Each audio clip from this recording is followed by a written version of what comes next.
Hey, what's going on, everybody? It's Mr. Kingdom Fed. Don't forget to subscribe to the channel. Turn on that notification button. Don't forget to drop a comment. Don't forget to like. All right, so guys, I dropped this video here. This is the Dallas Mavericks that we faced. Of course, we got a brand new roster. I'm going to say that a lot. We got a lot of different guys on our team. But I love the performance from the last game, especially without James Harden. It went very, very well. If you watch my last video, some of the key things that I pointed out were some of the things that took place within that game. And I was very happy to see that as far as from a standpoint of us being able to compete, man. You have another all-star on the floor in the name of John Wall. He's able to do a lot for the team. And then, of course, like I told you guys, wrap it up, man. Christian Woods, wrap it up. He's going to make all-star. Like, just wrap it up. He's probably going to make second team, but the guy's legit. He's legit. But what I want to do is I want to talk about Dallas Mavericks a little bit more. To me, I believe Luka. Now, don't come for me, okay? But Luka has not taken a step back, but Luka has to work with an offense that's not the same because of the coaching standpoint. Like, if you watch Luka play, Luka has now had to play in an offense that looks similar to what James Harden has been doing over the years. A lot of ball dominant, a lot of ball handling, a lot of penetration, a lot of setting guys up. He's pretty much the orchestrator of everything. As long as KP is out, he's going to be doing that the entire season. And he's a young kid, so he's able to do it. But it's going to take a lot of turmoil on him because he's a big guy.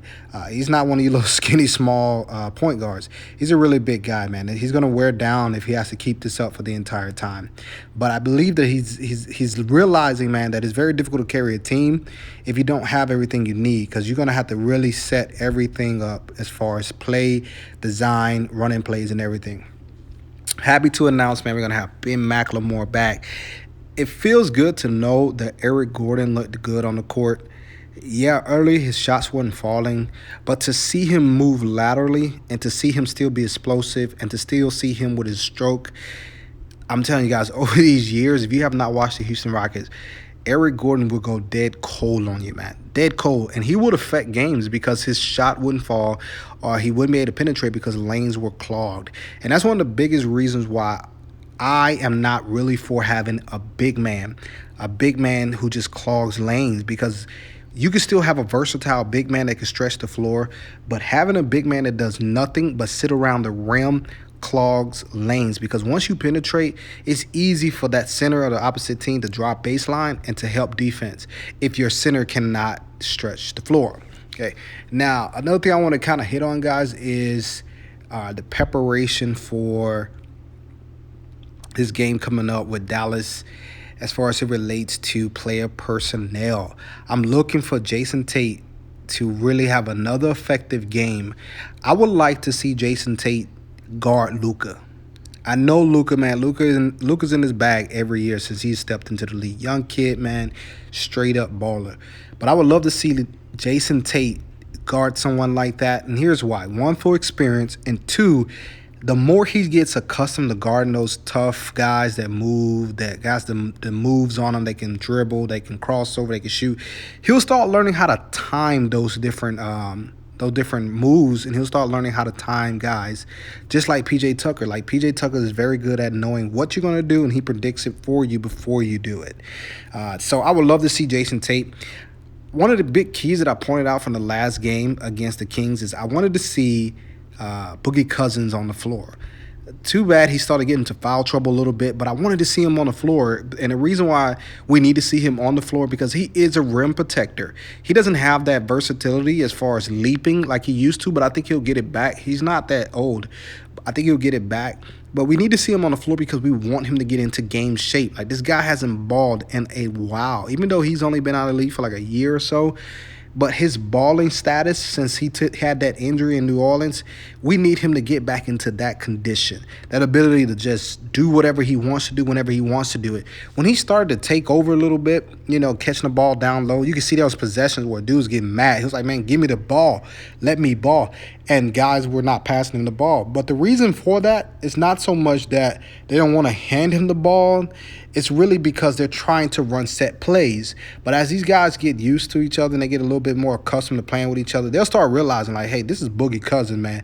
But we need him to stay on the floor more so we can all see that he has that ability to shoot mid-range, to shoot the three, to penetrate to the rim. He looks a little bit off. He looks a little bit off because he's just not getting the minutes. And it's not because he's not getting them.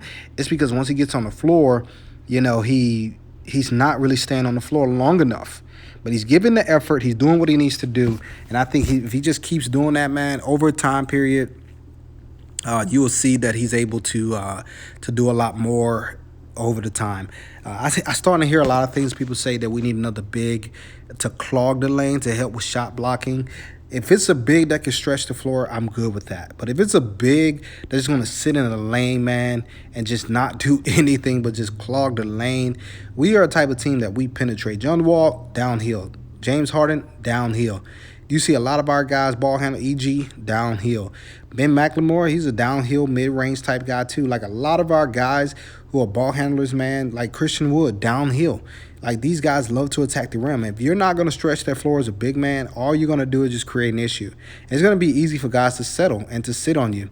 And we don't need that because it's just going to cause another problem within the offense. Right now, we need to get everything clicking, get these guys playing tough, get these guys playing hard. And now, my last point I want to make, I told you guys, man, don't worry about the defense, man. We have one of the best defensive assistant coaches, I believe. Jeff Hornacek is a great defensive coach.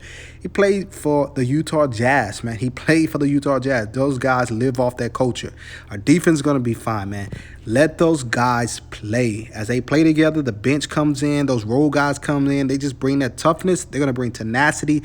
They're going to bring a fight. They're going to bring an effort. And as you saw, those guys started scrambling, and then EG was able to work because he was able to have the time to do what he needed to do because guys were actually making stops. He didn't have to force any shots. If you watch us over the years, we were getting those situations, but nobody would be able to make shots. And all of a sudden, we start getting down, and then all of a sudden, nobody is able to stop anybody. Then you got to call timeout. You got to put James Harden in, or you got to put Chris Paul in, or you got to put somebody into the game. And the next thing you know, you're looking at it, you're like, man, like, can we at least get a stop? Give us an opportunity. So this Dallas Maverick game, I'm not expecting it to be a high-scoring game. Over the past years, we've had a very high-scoring game with these guys.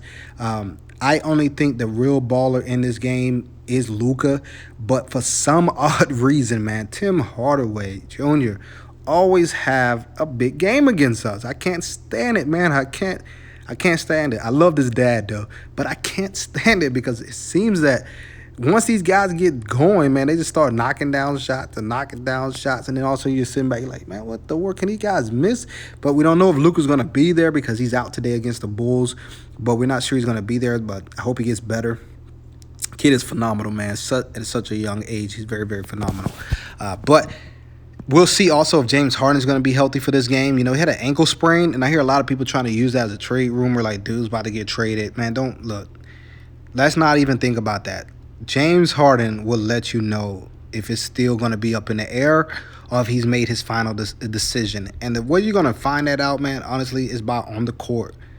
Yes, the guy's a baller, but there's a difference, man, in body language. And when it comes to body language, the reason why James Harden wanted to leave is because he didn't think his team could compete. But if you look at the West, there's really only a couple teams that are really doing good right now. The Suns are doing good right now. I think... what's another team that's doing pretty good? I'm not even really sure. I just know the Suns are up there.